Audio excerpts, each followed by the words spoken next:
ಧರ್ಮಸ್ಥಳ ಗ್ರಾಮದಲ್ಲಿ ಶವ ಹೂತಿಟ್ಟ ಪ್ರಕರಣಕ್ಕೆ ಸಂಬಂಧಪಟ್ಟಂತೆ ತನಿಖೆ ಮುಂದುವರಿತಾ ಇದೆ. ಸದ್ಯ ಚಿನ್ನಯ್ಯ ತಾನು 10 ಹೆಣವನ್ನ ಹೂತಿದ್ದಾಗಿ ಹೇಳಿಕೆಯನ್ನ ಕೊಟ್ಟಿದ್ದಾನೆ. ಈ ವಿಚಾರವಾಗಿ ಜೈಲಿನಲ್ಲೇ ಆತನನ್ನ ವಿಚಾರಣೆ ನಡೆಸೋದಕ್ಕೆ ಎಸ್ಐಟಿ ಮುಂದಾಗ್ತಾ ಇದೆ. ಈ ಕುರಿತ ಒಂದು ಡೀಟೇಲ್ಸ್ ಇದೆ, ನೋಡೋಣ. ಕೋರ್ಟ್ನಲ್ಲಿ ಬುರುಡೆ ಚಿನ್ನಯ್ಯನ ಹೊಸ ಕತೆ. ಒಂದೇ ಜಾಗದಲ್ಲಿ 10 ಹೆಣ ಹೂತಿದ್ದಾಗಿ ಹೇಳಿದ್ದ ಚಿನ್ನಯ್ಯ. ಶಿವಮೊಗ್ಗ ಜೈಲಿನಲ್ಲೇ ಚಿನ್ನಯ್ಯನ ವಿಚಾರಣೆಗೆ ಎಸ್ಐಟಿ ಪ್ಲಾನ್. ಧರ್ಮಸ್ಥಳ ಗ್ರಾಮದಲ್ಲಿ ನೂರಾರು ಶವಗಳನ್ನ ಹೂತು ಹಾಕಲಾಗಿದೆ ಎಂಬ ಹೇಳಿಕೆ ನೀಡಿರುವ ಬುರುಡೆ ಚಿನ್ನಯ್ಯನ ವಿಚಾರಣೆ ಮತ್ತೆ ಮುಂದುವರಿಯಲಿದೆ. ಶವ ಹೂತ ರಹಸ್ಯವನ್ನ ಚಿನ್ನಯ್ಯ ನ್ಯಾಯಾಲಯದಲ್ಲಿ ತಪ್ಪೊಪ್ಪಿಗೆ ಹೇಳಿಕೆ ನೀಡುವ ವೇಳೆ ಬಾಯ್ಬಿಟ್ಟಿದ್ದಾನೆ ಎನ್ನಲಾಗಿದೆ. ಬೆಳ್ತಂಗಡಿ ನ್ಯಾಯಾಲಯದಲ್ಲಿ ಚಿನ್ನಯ್ಯ ಹೇಳಿಕೆ ನೀಡುವ ವೇಳೆ ಒಂದೇ ಜಾಗದಲ್ಲಿ 10 ಹೆಣಗಳನ್ನ ಹೂತಿದ್ದಾಗಿ ಹೊಸ ಕಥೆಯನ್ನ ಹೇಳಿದ್ದಾನೆ. ಎಸ್ಐಟಿ ವಿಚಾರಣೆ ವೇಳೆ ಈ ಮಾಹಿತಿಯನ್ನ ನೀಡದೇ ಇರುವುದು ಅಧಿಕಾರಿಗಳಿಗೆ ಆಶ್ಚರ್ಯ ತಂದಿದೆ.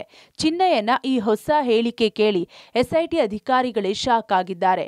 ಈ ಹೊಸ ಮಾಹಿತಿಯ ಹಿನ್ನೆಲೆಯಲ್ಲಿ ಚಿನ್ನಯ್ಯನನ್ನ ಮತ್ತೆ ವಿಚಾರಣೆಗೆ ಒಳಪಡಿಸಲು ಎಸ್ಐಟಿ ನಿರ್ಧರಿಸಿದೆ. ಹೌದು, ಮೊದಲ ದಿನದಿಂದಲೇ ಇಡೀ ಪ್ರಕರಣದ ಹಾದಿ ತಪ್ಪಿಸುವ ರೀತಿಯಲ್ಲೇ ಹೇಳಿಕೆ ಕೊಟ್ಟುಕೊಂಡು ಬಂದಿದ್ದ ಚಿನ್ನಯ್ಯ ಇದೀಗ ಮತ್ತೆ ವರಸೆ ಬದಲಾಯಿಸಿದ್ದಾನೆ. ಬೆಳ್ತಂಗಡಿ ಕೋರ್ಟ್ನಲ್ಲಿ ಬಿಎನ್ಎಸ್ 183 ಅಡಿ ಹೇಳಿಕೆ ದಾಖಲಿಸಿದ್ದ ವೇಳೆ ಶವ ರಹಸ್ಯದ ಹೊಸ ಕತೆ ಹೇಳಿದ್ದಾನೆ. ಅಂದ್ರೆ ಒಂದೇ ಜಾಗದಲ್ಲಿ 10 ಹೆಣ ಹೂತಿದ್ದಾಗಿ ತಪ್ಪೊಪ್ಪಿಕೊಂಡಿದ್ದಾನೆ. ಆದ್ರೆ ನಿರ್ದಿಷ್ಟವಾಗಿ 10 ಶವಗಳನ್ನ ಯಾವಾಗ ಮತ್ತು ಎಲ್ಲಿ ಹೂತಿದ್ದು ಎಂಬುದರ ಬಗ್ಗೆ ಚಿನ್ನಯ್ಯ ಸ್ಪಷ್ಟ ಮಾಹಿತಿ ನೀಡಿಲ್ಲ. ಹಾಗಾಗಿ ಈ ಬಗ್ಗೆ ಆಳವಾದ ವಿಚಾರಣೆ ನಡೆಸಲು ಎಸ್ಐಟಿ ಸಿದ್ಧತೆ ನಡೆಸಿದೆ. ಚಿನ್ನಯ್ಯ ಸದ್ಯ ಶಿವಮೊಗ್ಗ ಜೈಲಿನಲ್ಲಿರುವುದರಿಂದ ಅಲ್ಲಿಯೇ ವಿಚಾರಣೆ ನಡೆಸಲು ಎಸ್ಐಟಿ ತಯಾರಿ ನಡೆಸಿದೆ.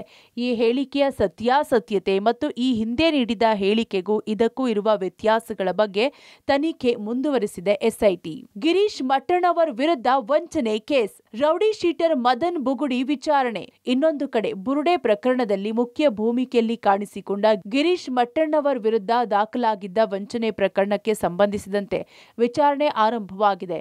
ಗಿರೀಶ್ ಮಟ್ಟಣ್ಣವರ್, ಮಹೇಶ್ ಶೆಟ್ಟಿ ತಿಮರೋಡಿ ಮತ್ತು ರೌಡಿ ಶೀಟರ್ ಮದನ್ ಬುಗುಡಿ ವಿರುದ್ಧ ಬೆಳ್ತಂಗಡಿ ಪೊಲೀಸ್ ಠಾಣೆಯಲ್ಲಿ ಪ್ರಕರಣ ದಾಖಲಾಗಿತ್ತು. ನಿನ್ನೆ ರೌಡಿ ಶೀಟರ್ ಮದನ್ ಬುಗುಡಿ ವಕೀಲರ ಜೊತೆ ಬೆಳ್ತಂಗಡಿ ಪೊಲೀಸ್ ಠಾಣೆಗೆ ಹಾಜರಾಗಿದ್ರು. ಎಸ್ಐಟಿ ವಿಚಾರಣೆ ಎದುರಿಸಿದ್ದಾನೆ. ಆಗಸ್ಟ್ 30ರಂದು ಬೆಳ್ತಂಗಡಿ ನಿವಾಸಿ ಪ್ರವೀಣ್ ಎಂಬುವವರು ನೀಡಿದ ದೂರಿನ ಆಧಾರದಲ್ಲಿ ಪ್ರಕರಣ ದಾಖಲಾಗಿತ್ತು. ಗಿರೀಶ್ ಮಟ್ಟಣ್ಣವರ್ ರೌಡಿ ಶೀಟರ್ ಆಗಿರುವ ಮದನ್ ಬುಗುಡಿಯನ್ನ ಮಾಧ್ಯಮದ ಮುಂದೆ ಮಾನವ ಹಕ್ಕು ಅಧಿಕಾರಿ ಎಂದು ಸುಳ್ಳು ಮಾಹಿತಿ ನೀಡಿ ವಂಚಿಸಿದ್ದಾರೆ ಎಂದು ದೂರು ನೀಡಲಾಗಿತ್ತು. ಒಟ್ಟಾರೆ ನೂರಾರು ಶವ ಹೂತ ಆರೋಪ ಪ್ರಕರಣಕ್ಕೆ ಶೀಘ್ರ ತೆರೆ ಎಳೆಯಬೇಕು ಎಂದು ಎಸ್ಐಟಿ ಚಿಂತಿಸುತ್ತಿರುವಾಗಲೇ ಚಿನ್ನಯ್ಯನ ಹೇಳಿಕೆಯಿಂದ ಹೊಸ ತಲೆನೋವು ಶುರುವಾಗಿದೆ. ಮುಂದೆ ಅಧಿಕಾರಿಗಳ ತನಿಖೆಯ ಬಗ್ಗೆ ತೀವ್ರ ಕುತೂಹಲ ಗರಿಗೆದರಿದೆ. Sukhpal Polali, public TV, Mangaluru.